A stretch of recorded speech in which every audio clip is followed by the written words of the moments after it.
Numbers chapter 6 verse 2, पहले मैं English में पढ़ देता हूँ। And the Lord spoke unto Moses, saying, Speak unto the children of Israel, and say unto them, When either man or woman shall separate themselves to vow a vow of a Nazarite, to separate themselves unto the Lord. और हिंदी में गिनती 6 अध्याय उसकी 1 और 2। फिर यहोवा ने मूसा से कहा, इज़राइलियों से कह कि जब कोई पुरुष या स्त्री नाजिर की मन्नत अर्थात अपने को यहोवा के लिए न्यारा करने की विशेष मन्नत माने। आइए प्रार्थना करें। प्रभु जी, हम धन्यवाद देते हैं आपके पवित्र वचन के लिए, और हम प्रार्थना करते हैं कि आप अपने वचन के द्वारा हमसे बातचीत करें और प्रभु हमें सिखाएं, हमें तैयार करें, हमारे जीवनों को पवित्र करें। पवित्र आत्मा हमारे शिक्षक हो और प्रभु हम आपकी आज्ञाओं और विधियों से प्रेम करें और आज्ञा माने। प्रभु आपका वचन गहराई से हमारे हृदय में जड़ पकड़े, जीवन में जड़ पकड़े। यीशु के लहू में आप मुझे पवित्र करें। इस समय पर आशीष दीजिए। धन्यवाद देते हुए प्रार्थना प्रभु यीशु के नाम में मांगते हैं, आमीन। तो हमने गिनती 6 अध्याय में नाजिर के बारे में पढ़ा। बस एक जिक्र ही किया कि जब एक पुरुष या स्त्री नाजिर की शपथ लेता है, अपने आप को नाजिर बनने के लिए अलग करता है, तो उसको क्या करना था, है ना। और हम ज़्यादातर लोग जानते हैं, जब एक व्यक्ति नाजिर बनता था तो किसी प्रकार के अंगूर के किसी भी प्रोडक्ट, उसका चाहे बीज हो, सूखे अंगूर हो, दाखरस हो, किसी से भी वो कांटेक्ट में नहीं आ सकता, उसको खा पी नहीं सकता, और किसी मृतक देह को छू नहीं सकता। हम एक बहुत मशहूर जो नाजिर रहा इतिहास में और बाइबल में विशेषकर, उसका नाम जानते हैं। उसका नाम क्या था? सिमसोन। तो सिमसोन के माता पिता वो थे जिनका कोई बच्चा नहीं था, और वो प्रभु की ओर से आशा रखते थे कि उनको कोई बालक हो। तो एक दिन ऐसा आया, न्यायों की पुस्तक 13 अध्याय और उसकी 3 से 5। न्यायों की पुस्तक 13 अध्याय और 3 से 5। इस स्त्री को यहोवा के दूत ने दर्शन देकर कहा, सुन, बांझ होने के कारण तेरा बच्चा नहीं, परंतु अब तू गर्भवती होगी और तेरा बेटा होगा। इसलिए अब सावधान रह कि ना तो तू दाख मधु या किसी भांति की मदिरा पिए और ना कोई अशुद्ध वस्तु खाए, क्योंकि तू गर्भवती होगी और तेरे एक बेटा उत्पन्न होगा, और उसके सिर पर छुरा ना फिरे, क्योंकि वह जन्म ही से परमेश्वर का नाजिर रहेगा, और इज़राइलियों को फलिस्तियों के हाथ से छुड़ाने में वही हाथ लगाएगा। तो ये सिमसोन की माँ थी, और परमेश्वर का दूत आकर उसको बताता है कि तेरा बेटा होगा जो जन्म ही से नाजिर होगा। उसी अध्याय में जब ये बात अपने पति से बताती है तो कहती है, जन्म से लेके मृत्यु तक वो नाजिर होगा जो बेटा पैदा होगा, है ना। उसके पति का नाम मनोआ था, और सैमसन जन्म से नाजिर था, यानी एक बहुत ऊंची बुलाहट से बुलाया गया था। गिनती 6 अध्याय नाजिर की सारी आज्ञाओं के बारे में बताता है, कैसे वो यहोवा के लिए अलग होता था, है ना, सेपरेटेड अनटू द लॉर्ड। वो यहोवा के लिए, यहोवा के प्रति पवित्र होता था, अलग होता था, है ना। और जैसे मैंने बताया, कोई भी प्रकार का दाख रस या दाख का प्रोडक्ट वो खाता पीता नहीं था जितने दिन वो नाजिर बनता था, और किसी भी मृतक देह के कांटेक्ट में नहीं आता था। अगर ऐसा होता कि वो दाख के प्रोडक्ट के साथ या किसी मृतक देह के कांटेक्ट में आता, तो उसके नाजिर होने के सारे दिन खत्म हो जाते, वेस्ट हो जाते, नष्ट हो जाते, है ना। उसको फिर दोबारा शुरू करना पड़ता। और एक अजीब बात है कि गिनती 6 अध्याय में नाजिर के वर्णन के बाद एक आशीष प्रभु हारून को कहता है कि तू इस प्रकार से इज़राइलियों को बयान कर।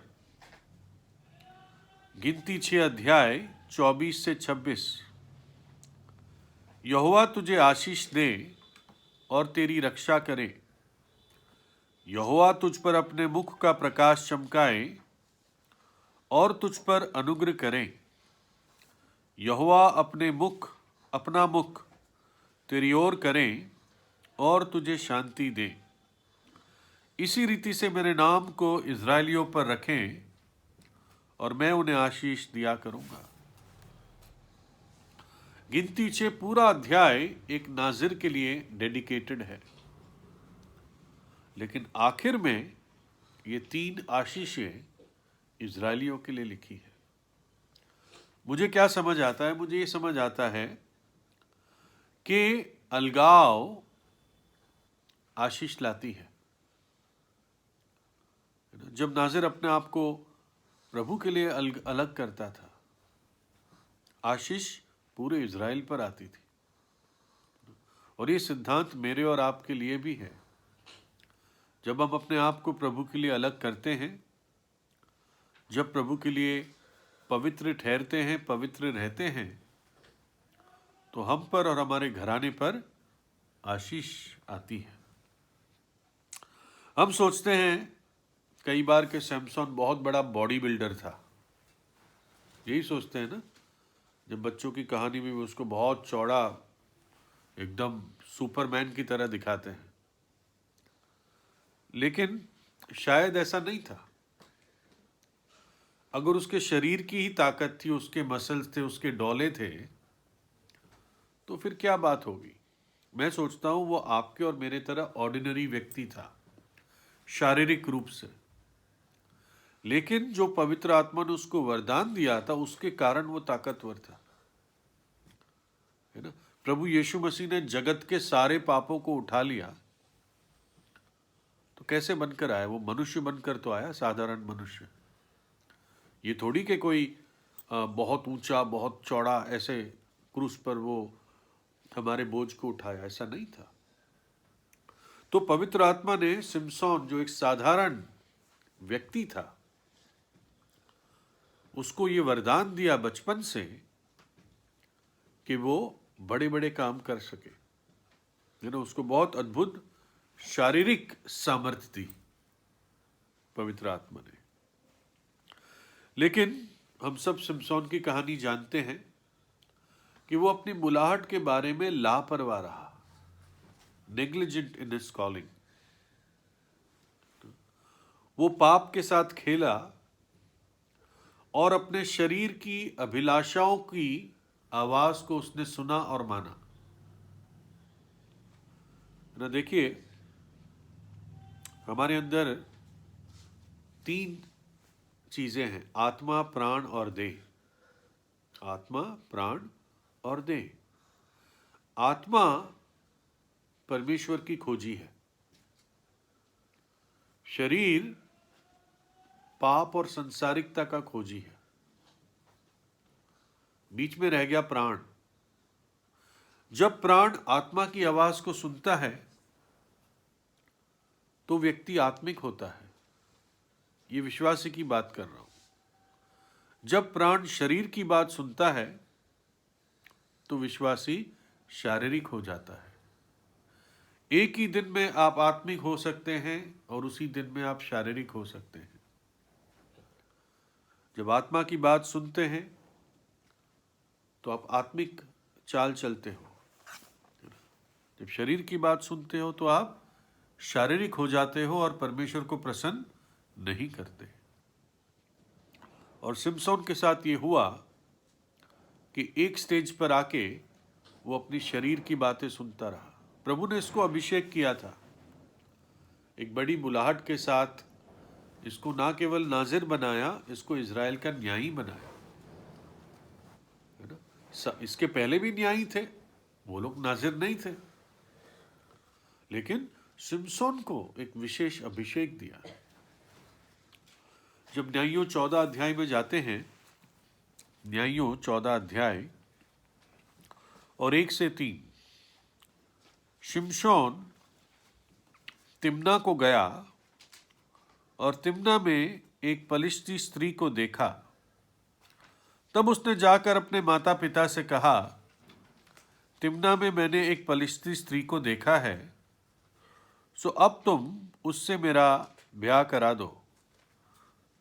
उसके माता पिता ने उससे कहा, क्या तेरे भाइयों की बेटियों में जो हमारे सब लोगों में कोई स्त्री नहीं है कि तू खतनाहीन पलिश्तियों में से स्त्री ब्याहना चाहता है? शिमशोन ने अपने पिता से कहा, उसी से मेरा ब्याह करा दो, क्योंकि मुझे वही अच्छी लगती है ना।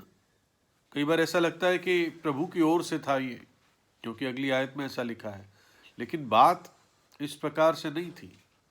शिमशोन अपनी शरीर की अभिलाषाओं की बातें सुनने लगा था और फिर प्रभु ने होने दिया और प्रभु ने अपनी योजना पूरी की। देखो, प्रभु ने तो पहले से कह दिया था इजरायलियों को कि जब तुम इस भूमि पर आओगे तो आसपास के लोगों के बेटे बेटियों के साथ अपने बेटे बेटियों का ब्याह मत करना। व्यवस्था विवरण 7 अध्याय 3 और 4 में लिखा है, और ना उनसे ब्याह शादी करना, ना तो उनकी बेटी को अपने बेटे के लिए ब्याह लेना, क्योंकि वे तेरे बेटे को मेरे पीछे चलने से बहकाएगी और दूसरे देवताओं की उपासना करवाएगी, और इस कारण यहोवा का क्रोध तुम पर भड़क उठेगा और वह तुझको शीघ्र सत्यानाश कर डालेगा। प्रभु ने कहा, अपने बेटों का ब्याह उनकी बेटियों से मत करना, अन्य जातियों की, क्योंकि वो तेरे बेटों को अपने देवताओं के पीछे ले जाएगी। सुलेमान जीता जाता उदाहरण है, जीता जागता उदाहरण है। कैसे जब उसकी बुढ़ापे की तरफ गया तो उसकी पत्नियों ने कैसे उसका मन देवताओं के तरफ कर दिया। कुछ वर्ष तक सुलेमान ने यहोवा को छोड़ दिया था। ऐसा मालूम होता है कि आखिर में उसने पश्चाताप किया, जिसके कारण उसने सबोपदेशक लिखा। तो सिमसोन के माँ बाप ने कहा कि क्या तेरे लोगों में नहीं है तेरे लिए पत्नी? क्या तू कोई अपने ही यहूदियों में से किसी के साथ विवाह नहीं कर सकता?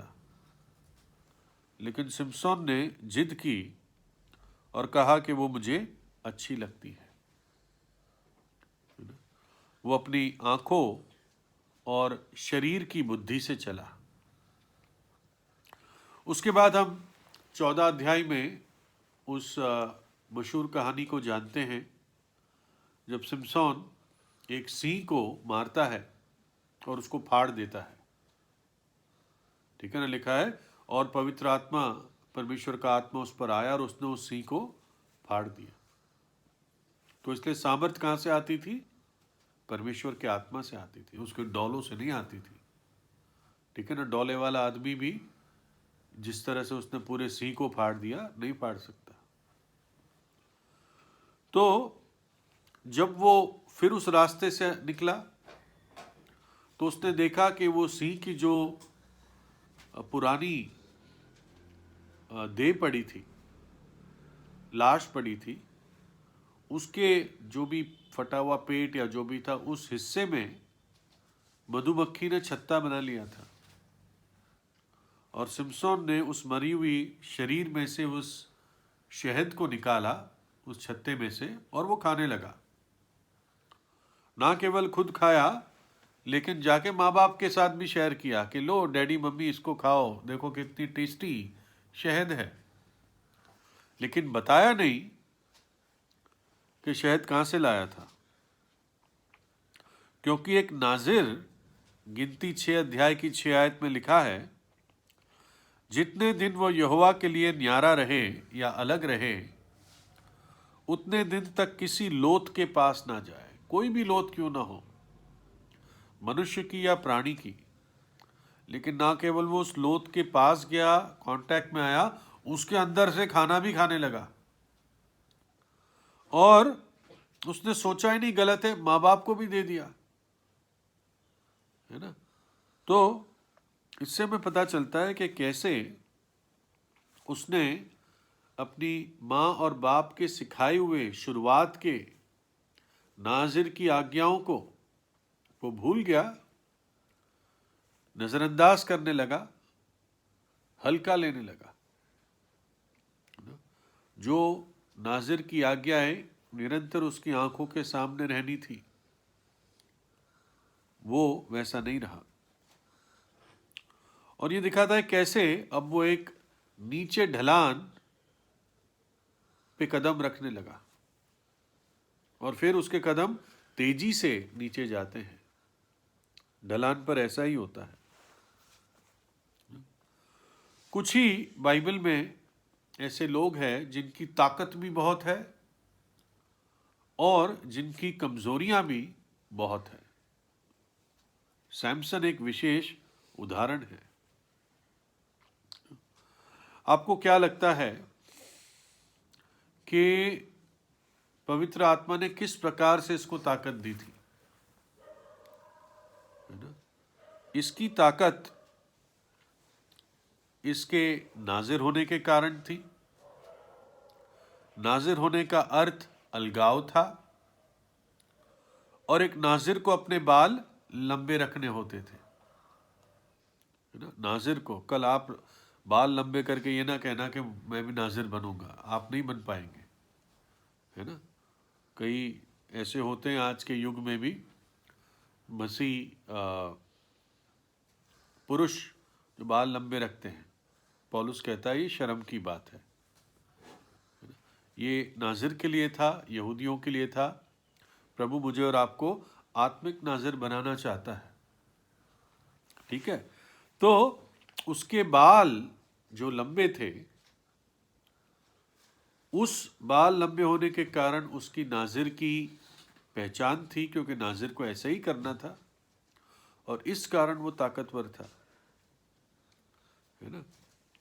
अगर उसके बाल कट जाते तो वो नाजिर ना रहता, और नाजिर ना रहता तो उसकी सामर्थ चली जाती, क्योंकि इस बच्चे के लिए बचपन से गर्भ से आज्ञा थी कि ये गर्भ से नाजिर होगा। देखिए, एक बहुत आपको मुझे एक नई बात पता चली जब इसको मैं स्टडी कर रहा था। गिनती 6 अध्याय की 7 आयत, चाहे उसका पिता या माता या भाई या बहन भी मरे तो भी वह उनके कारण अशुद्ध ना हो, क्योंकि अपने परमेश्वर के लिए न्यारा रहने का चिन्ह उसके सिर पर होगा। इसको ध्यान से आप सुने, इंग्लिश में लिखा है, because the consecration of his God is upon his head. उसके न्यारा रहने का चिन्ह उसके सिर पर होगा। ये जो शब्द यहाँ पर हिंदी में चिन्ह लिखा है, इंग्लिश में कॉन्सेक्रेशन लिखा है, कि अपने आप को अशुद्ध क्यों न करें, क्योंकि उसके सिर पर परमेश्वर के लिए अलग रहने का चिन्ह है। चिन्ह क्या था? उसके लंबे बाल थे नाजिर के, जो भी नाजिर बनता। लेकिन सबसे ताज्जुब की बात यह है, जो चिन्ह शब्द हिंदी में यूज किया गया है या इंग्लिश में कॉन्सेक्रेशन यूज किया गया है, इब्रानी में वो शब्द है नेजेर। और नेजेर शब्द मुकुट के लिए भी यूज होता है। दूसरा शमूएल 1:10 में यूज होता है, और भी कुछ जगह। तो सैमसन के बाल, नाजिर के बाल उसका मुकुट था, वो उसका अभिषेक था प्रभु की ओर से, है ना? और इसलिए वो ताकतवर था। और सिमसोन की ताकत, उसने अपने हाथों से सिंह को मार दिया, फाड़ दिया, 30 फिलिस्तियों को अकेले मार दिया। 30 फिलिस्ती, कोई हिंदी फिल्म का हीरो भी नहीं मार सकता, है ना? सैमसन ने वास्तव में उनको मारा। जो यहूदा के 3000 लोगों ने उसके हाथ बांधे थे, उसको बांध रखा था, उन सारे बंधनों को उसने तोड़ दिया और गाजा के फाटकों को उखाड़ता हुआ सामने वाले पहाड़ पर ले गया। फाटक ये नहीं मेरे और आपके दरवाजे 6 फुट बाय 3 फुट के ना, नगर के फाटक, लोहे के फाटक, उनके बीम मतलब जो खंभों पे लगाए गए थे, उनको उखाड़ता हुआ। और पता है, वो बताते हैं जो ऊपर गया वो पहाड़ पे, 40 मील की यात्रा थी, फाटकों के साथ ही ले गया। जैसे आप किताब के 2 पन्ने ले जाते हैं, किताब के 2 पन्ने लेकर भी आप 40 मील नहीं चढ़ सकते, है ना? ऐसी ताकत सिमसोन को पवित्र आत्मा ने दी थी। 3 बार वो डिलाइला के धोखे से बचा। पहली बार जब उसने उसको 7 तांतों से बांध लिया। वो तांतें जो होती है, इंग्लिश में होती है बो स्ट्रिंग्स, जिससे धनुष की जो रस्सी होती है, ये प्राणी के टेंडन से बनती है। ये कुछ हड्डी टाइप चीज समझ लो, उससे वो धागा बनता है। तो सिमसोन ने कहा, अगर मुझे 7 ताजे तांतों से बांध लिया जाए तो मेरी ताकत खत्म हो जाएगी। डिलाइला उसको फुसला रही थी, बता बता ताकत कहाँ है तेरी। तो सिमसोन भी उसको उसका उल्लू बना रहा था। पहले कहा कि 7 तांतों से बांध लो तो मेरी ताकत चली जाएगी। फिर दूसरी बार उसने कहा, अगर मुझे रस्सियों से बांध लोगे, नहीं, जो कभी यूज नहीं हुई, तो मेरी ताकत खत्म हो जाएगी। तीसरा उसने कहा, अगर मेरी 7 लटों को, जो गूंथने का मशीन होता है उस टाइम जो होगा, लकड़ी का मशीन, अगर मेरी 7 लटों को उसमें गूंथ लोगे तो मेरी ताकत खत्म हो जाएगी। तीनों बार वो बच के निकला, ठीक है ना? जब तीसरी बार तो वो पूरा मशीन लेके ही भागा वो, है ना? तो इस प्रकार से उसकी ताकत थी। और आखिर में मरते टाइम पूरे बड़े बड़े खंभे उनके स्टेडियम के, फिलिस्तियों के, उसने हाथ से तोड़ दिए और 3000 लोग मर गए। ऐसी ताकत प्रभु ने सिमसोन को दी थी। लेकिन पवित्र आत्मा होने के बावजूद ये व्यक्ति शारीरिक पाया गया, शरीर की बातों को सुनता रहा। शुरुआत में ही हम देखते हैं, उसने अपने माँ बाप से कहा, मैं इस फलिस्ती स्त्री से शादी करूंगा। माँ बाप ने कहा, क्यों ऐसा कर रहा है? बोले, मुझे अच्छी लगती है ना? उसने अपने माँ बाप की आज्ञाओं को तोड़ा। 10 आज्ञाएं कहती थी, तो अपने माता पिता का आदर करना। फिर सिमसोन धोखा भी करता था,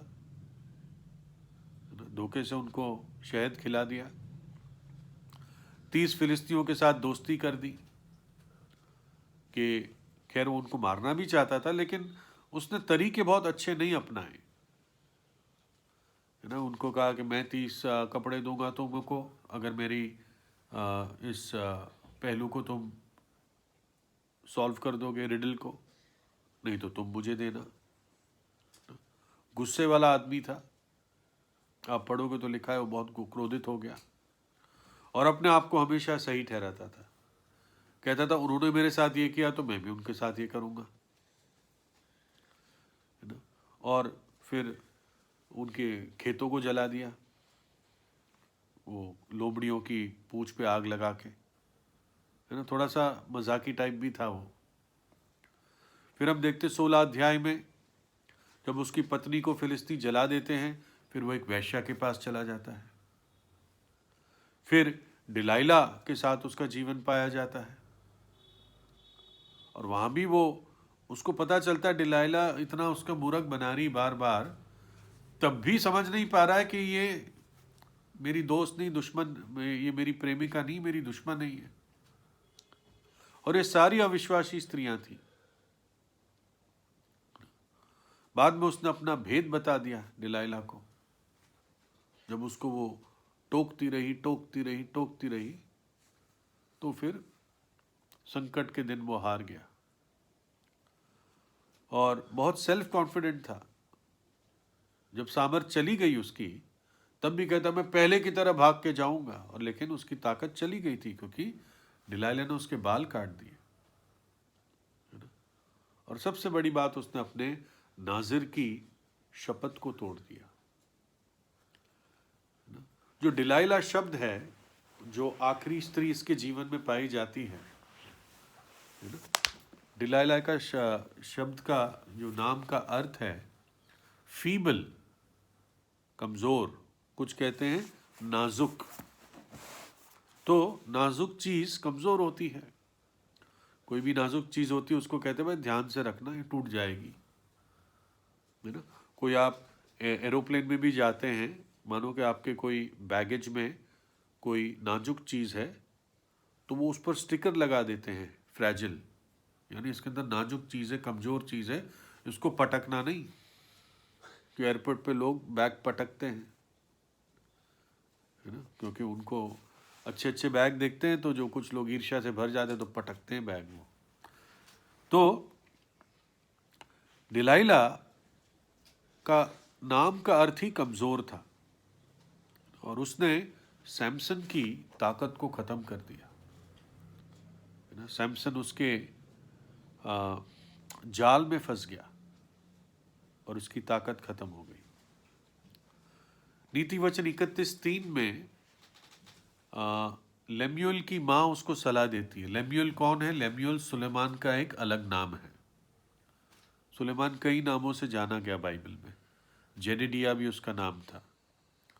तो लेम्यूएल की माँ उसको क्या कहती है? नीति वचन 31:3 में, अपना बल स्त्रियों को ना देना, ना अपना जीवन उनके वश कर देना, जो राजाओं का पौरुष का जाति है।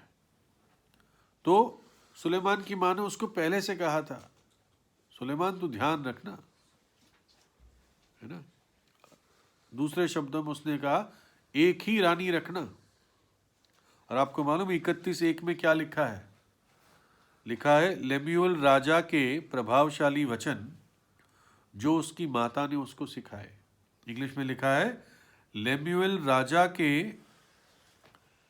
प्रभावशाली वचन जो उसकी माता ने भविष्यवाणी की। माता ने भविष्यवाणी कर दी थी कि सुलेमान तू फंस जाएगा, पहले से बता रही हूं, तू बच के रहना, फंस जाएगा तू, है ना। लेकिन हम देखते हैं सुलेमान ने लापरवाही की, सिमसोन ने भी बहुत लापरवाही की। जब 15 अध्याय में फिलिस्ती लोग यहूदा के लोगों के पास आते हैं, न्यायों 15 में, वो कहते हैं कि हम सिमसोन को पकड़ने आए हैं, तो उन्होंने कहा हम ही उसको तुम्हारे हवाले कर देंगे। तो यहूदा के 3000 लोग सिमसोन के पास जाते हैं। सिमसोन कहता है तुम क्यों आए मेरे साथ, मेरे खिलाफ? बोला हम क्या करें, तू फिलिस्ती के लोग आ गए हमारे ऊपर। बोला ठीक है, मुझे वादा दो, तुम मुझे कोई हानि नहीं पहुंचाओगे। तो उन्होंने सिमसोन को बांध दिया, है ना। ये पहली बार सिमसोन बांधा जाता है, ठीक है। डिलाइला उसको 3 बार बांधती है। कैसे? पहले 7 तांतों से, फिर रस्सियों से, और फिर आखिर में उसके बाल की जो लट थी वो उस लूम मशीन में, जो लकड़ी का जो भी होगा, उसमें वो बांध देती है। और अगर आप 16 अध्याय पढ़ते हैं तो ताज्जुब होता है, बांधना और बंधना सिमसोन से जो संबंधित था 8 बार आता है। The words bind and bound, 8 बार सिमसोन से लगा हुआ ये शब्द आता है। पहले फिलिस्ती के लोग आते डिलाइला के पास, हम उसको बांधना चाहते हैं। फिर वो कहती है, मैं कैसे बांध सकती हूँ तुझे। फिर कहती है, मैं कैसे बांध सकती हूँ तुझे। तो इस प्रकार से 8 बार सिमसोन के संबंधित बांधना शब्द आता है। और ये क्या हमें बताता है? पाप वास्तव में बांध देता है विश्वासी को, निकम्मा कर देता है। और आखिर में वो क्या करती है? जब उसको पता चल जाता है तो उसके बाल काट देती है ना। वो सो जाता है उसके घुटनों पर, और वो किसी को बुला के उसके बाल शेव ऑफ कर देती है। और तब अपने वो नाजिर का पद खो देता है, अपना अलगाव खो देता है, और नतीजे में अपनी सामर्थ खो देता है। और आपको मालूम है डिलाइला को कितने पैसे मिले ये काम करने के? पढ़ो न्यायों 16:5। तब फलिस्तियों के सरदारों ने उस स्त्री के पास जाके कहा, तू उसको फुसलाकर बूझ ले कि उसके महाबल का भेद क्या है, और कौन उपाय करके हम उस पर ऐसे प्रबल हो कि उसे बांधकर दबा रखे। तब हम तुझे 1100 टुकड़े चांदी देंगे। 1100। ये बहुत क्लियर नहीं है कि हर एक ने 1100 दिए या सब ने मिल के 1100 दिए, लेकिन ऐसा शायद लगता है सब ने 1100 दिए। अगर 5 लोग भी आए थे उससे बात करने के लिए, तो 5500 चांदी के टुकड़े डिलाइला को मिले। पाप के साथ हमेशा एक कीमत जुड़ी हुई होती है ना। और एक विश्वासी बहुत कीमती अपना स्थान खो देता है। शैतान काफी कुछ कर सकता है एक विश्वासी को गिराने के लिए। इसलिए एक विश्वासी को प्रभु के वचन की आज्ञा में, पवित्र आत्मा की अगुवाई में, है ना, डरते कांपते हुए अपने उद्धार के कार्य को, जैसे पौलुस कहता है, पूरा करना है। देखिए, प्रभु यीशु मसीह को 30 चांदी के सिक्के में यहूदा ने बेच दिया। इतना थर्ड क्लास आदमी था, 30 चांदी के सिक्के में मान गया। उसने यही प्रभु की कीमत जानी जो एक गुलाम की कीमत थी। और यहां देखो डिलाइला कितने लेती है? कम से कम 1100 और मैक्सिमम पता नहीं कितने चांदी के टुकड़े।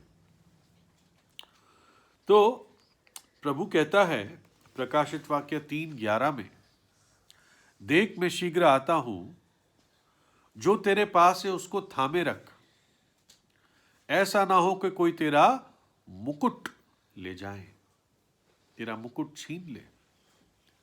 डिलाइला ने क्या किया? सिमसोन के मुकुट को छीन लिया। और ये क्यों हुआ? क्योंकि सिमसोन ने अपनी देह पर अनुशासन नहीं रखा।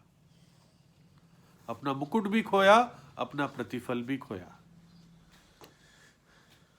पहला कुरिन्थियों 9 अध्याय 24 और 25 में पौलुस कहता है, क्या तुम नहीं जानते कि दौड़ में तो दौड़ते सभी हैं, परंतु इनाम एक ही ले जाता है।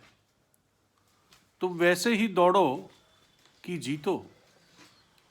और हर एक पहलवान सब प्रकार का संयम करता है। वे तो एक मुरझाने वाले मुकुट को पाने के लिए ये सब करते हैं, परंतु हम तो उस मुकुट के लिए करते हैं जो मुरझाने का नहीं, है ना। हमारे लिए भी प्रभु ने मुकुट और प्रतिफल रखा है, लेकिन सिमसोन ने अपना मुकुट खो दिया। C.H. मैकिन्टॉश एक भाई है जिनको मैं शुरुआत में, जब मेरा उद्धार हुआ उसके बाद में इनको पढ़ता था। भाई रोनी फर्नांडिस ने मुझे बुक्स दी थी। वो ये कहते हैं कि जो डिलाइला, आपको मालूम है ना कहानी के, डिलाइला उसको अपने घुटनों पे उसके सिर को रख के सुला देती है और फिर उसके बालों को शेव करा देती है। उस नींद में आ गया वो। तो कह सकते हैं कि सैमसन के जो विल था, सैमसन की जो ताकत कह दो, वो डिलाइला के फंसाने वाली आत्मा से कमजोर थी। यानी डिलाइला की फंसाने वाली आत्मा बलवंत थी, और जो 1000 फिलिस्तीन नहीं कर सके। आपको मालूम है, मैं भूल गया बताना, कि 1000 फिलिस्तीनियों को उसने गधे के जबड़े से मार दिया। जो 1000 फिलिस्तीन नहीं कर सके वो ये एक स्त्री ने कर दिया, है ना। तो पाप बांध देता है, सिन बाइंड्स, याद रखें, सिन बाइंड्स। उसके बाद फिलिस्तीनियों ने उसको पकड़ लिया, सिमसोन को बांध लिया, है ना। उसकी ताकत चली गई थी। और फिर क्या हुआ, गिनती 16 अध्याय 20 और 21 में पढ़ते हैं कि फिलिस्तीनियों ने सिमसोन की आंखों को फोड़ दिया, वो अंधा हो गया। और फिर उसको गाजा ले गए और उसको पीतल की सांकलों से बांधा और जेल में उससे चक्की पिसवाई। पाप केवल बांधता नहीं है, पाप अंधा भी कर देता है। सिन ब्लाइंड्स, सिन बाइंड्स और सिन ब्लाइंड्स।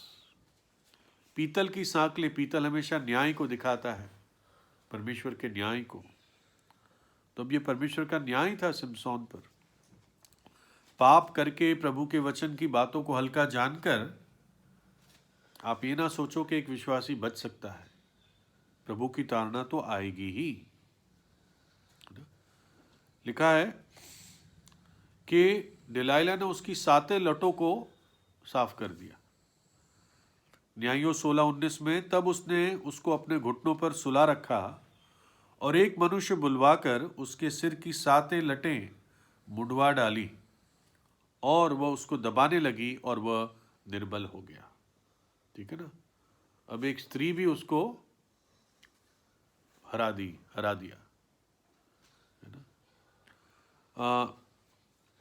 पतरस कहता है, दूसरा पतरस 1 अध्याय 5 से 7 में, जल्दी से पढ़ देता हूं, हम सबको भी परमेश्वर ये 7 लटें देता है।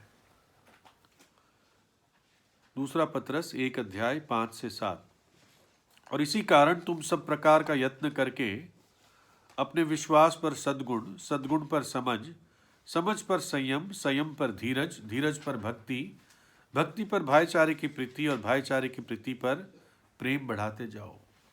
ये 7 लटें सद्गुण, समझ, संयम, धीरज, भक्ति, भाईचारे की प्रीति और प्रेम। क्यों? क्योंकि आगे 9 आयत में लिखा है कि जिनके पास ये चीजें नहीं है वो अंधा है। दूसरा पत्रस 1:9, और जिसमें ये बातें नहीं वह अंधा है और धुंधला देखता है और अपने पिछले पापों से धुलकर शुद्ध होने को भूल बैठा है। शारीरिक हो गया है, फिर भूल गया कहां से आया था, रादर फिर वहीं जाने लगा, है ना। सिमसोन की तस्वीर नहीं लग रही।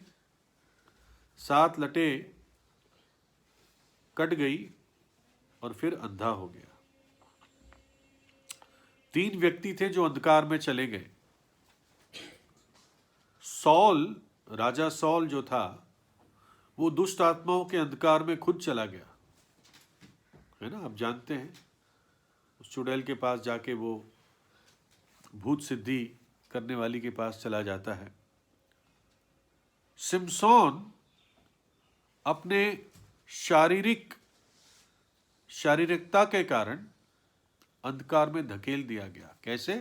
आंखें उसकी फोड़ दी फिलिस्तीनियों ने, अंधेरा अपने आप हो गया। और यहूदा स्कृति उसने वो टुकड़ा लेकर खाने का, और लिखा है फिर वो बाहर चला गया और अंधेरा था, रात थी। ये तीनों अंधकार में चले गए, है ना। खैर यहूदा स्कृति और सॉल सिमसोन से फर्क है, आप तीनों के घटना को जानते हो, मैं तीनों को एक सा नहीं कह रहा हूं, लेकिन तीनों ने अपनी जान ले ली। सॉल ने खुदकुशी की, सिमसोन ने भी एक तौर से खुदकुशी ही की, और यहूदा स्कृति ने भी खुदकुशी की। तो पाप अंधा करता है, पाप बांधता है, पाप अंधा करता है। सिन बाइंड्स, सिन ब्लाइंड्स। और फिर उससे क्या कराया? 16:21 में लिखा है, न्यायियों और बंदीगृह में चक्की पीसने लगा। सिन ग्राइंड्स, चक्की पीसने लगा, है ना। इंग्लिश में बहुत अच्छा आता है, सिन बाइंड्स, सिन ब्लाइंड्स, सिन ग्राइंड्स। पाप पिस देता है विश्वासी को, है ना। और लगता है कि सिमसोन चक्की पीस रहा था, लेकिन कायदे में सिमसोन पिसा जा रहा था। अंधा हो गया, बहुत लज्जित हुआ, और सबसे बड़ी बात, इज़राइल का परमेश्वर का निरादर हुआ। उन्होंने क्या कहा 24 आयत में? जब लोगों ने उसे देखा तब ये कहकर अपने देवता की स्तुति की कि हमारे देवता ने हमारे शत्रु और हमारे देश के नाश करने वाले को, जिसने हम में से बहुतों को मार भी डाला, हमारे हाथ में कर दिया। इज़राइल के परमेश्वर का निरादर हुआ। लेकिन मालूम है आपको एक बात, इज़राइल का परमेश्वर जीवित है। प्रभु यीशु ने कहा, मैं जगत के अंत तक तुम्हारे साथ हूं। और 22 आयत में आशा दिखती है, अंधकार में रोशनी दिखती है। उसके सिर के बाल मुड़ जाने के बाद फिर बढ़ने लगे। प्रभु ने ना छोड़ा और ना त्यागा। और फिर आप जानते हैं कि उस दशा में सिमसोन पछताव करता है और परमेश्वर के साथ बात ठीक ठाक कर लेता है। क्यों? क्योंकि प्रभु उसकी प्रार्थना आखिरी सुनता है। उसके बाल बढ़ने लगते हैं, परमेश्वर अपनी प्रतिज्ञा को याद करता है। सिमसोन की मां ने कहा था अपने पति को कि ये गर्भ से लेकर मृत्यु तक नाज़िर होगा।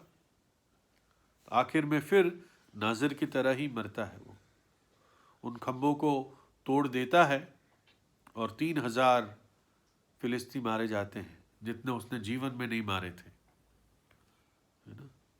और इसलिए हमें याद रखना है कि हमारी पवित्रता हमारी सामर्थ्य है। क्यों? क्योंकि परमेश्वर पाप के साथ समझौता नहीं करता। इसलिए हमें रोज बरोज प्रभु के साथ पवित्र चाल चलनी है, पवित्र आत्मा को शोकित नहीं करना है। देखो, एक कितनी दुख की बात थी कि ये फिलिस्तीनियों के साथ मरा। जो भी 3000 लाशें पड़ी होगी उसमें से ढूंढा उसके घर वालों ने, और फिर उसको ले गए, सैमसन की लोथ को। अगर अलगाव का जीवन बिताता तो एक आदरणीय मृत्यु मरता। क्यों? क्योंकि प्रभु पक्षपात नहीं करता। ठीक है, प्रभु पक्षपात नहीं करता। और इसलिए हमें ये गंभीर, इसमें हमें सबक है कि हम पाप को हल्का ना लें। अलगाव की कमी से आपके सामर्थ्य की कमी होगी। अलगाव के जाने से आपकी सामर्थ्य चली जाएगी और नाश ही दिखेगा। मैं आत्मा की नाश की बात नहीं कर रहा हूं, लेकिन नाश ही नाश दिखेगा। अगर हम अपने शरीर के अंगों को पाप के लिए दे देते हैं तो ये शरीर का विनाश होना है, क्योंकि प्रभु ने कहा, जो मेरे मंदिर को अशुद्ध करेगा मैं उसको नाश करूंगा। और इसलिए हम, जैसे पौलुस कहता है, निदान प्रभु में और उसकी शक्ति के प्रभाव में बलवंत बनो। Be strong in the Lord and the power of his might. इसलिए जो खड़ा है वो चेत हो, कहीं वो गिर ना जाए। और आखिर में नीति वचन 25-28, जिसको अपनी आत्मा पे काबू नहीं है वो ऐसा नगर है जिसकी दीवारें टूट चुकी है। Whoever has no rule over his own spirit is like a city broken down without walls। जिसको अपनी आत्मा पर काबू नहीं है, यानी इन अभिलाषाओं पे काबू नहीं है, वो एक ऐसा नगर है जिसकी दीवारें टूट गई है। तो प्रभु हमारी सहायता करें और हमें बल से बल देता जाए और बल पर बल बढ़ाता जाए। सिमसोन हमारे लिए एक बहुत गंभीर उदाहरण है। प्रभु हमारी सहायता करें। कोई भाई प्रार्थना।